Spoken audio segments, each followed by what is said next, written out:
ভিডিঅ'টি হৈছে অবিভক্ত দৰং জিলা কলিতা জনগোষ্ঠীৰ সন্মিলনৰ এখন মঞ্চৰ ভিডিঅ'টো হয়তো আপোনালোকে লক্ষ্য কৰিছে যে প্ৰত্যেকৰে ডিগিত এখন এখন গামোচা আছে।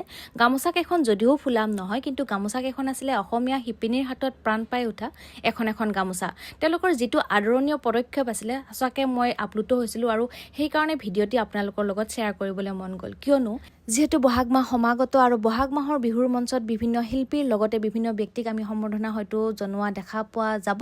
গতিকে সেই শিল্পীক বা সেই ব্যক্তিসকলক যেতিয়া সম্বৰ্ধনা জনাব, যদি আপোনালোকে এনেকুৱা ধৰণৰ প্ৰচেষ্টা বা পদক্ষেপ হাতত লৈ খুবেই ভাল লাগিব বুলি মই ভাবোঁ। আৰু আচলতে বহিৰাগতৰ পৰা আমি গ্ৰহণ নকৰি, বহিৰাগতৰ যি প্ৰডাকশ্যন অসমীয়া আমাৰ স্বাভিমান আমাৰ গামোচাখন ব্যৱহাৰ নকৰি আমাৰ অসমীয়া থলুৱা শিপিনীৰ হাতত প্ৰাণ পাই উঠা তাঁতশালৰ গামোচাখন যদি ব্যৱহাৰ কৰোঁ, কিমান ভাল লাগিব নহয়নে?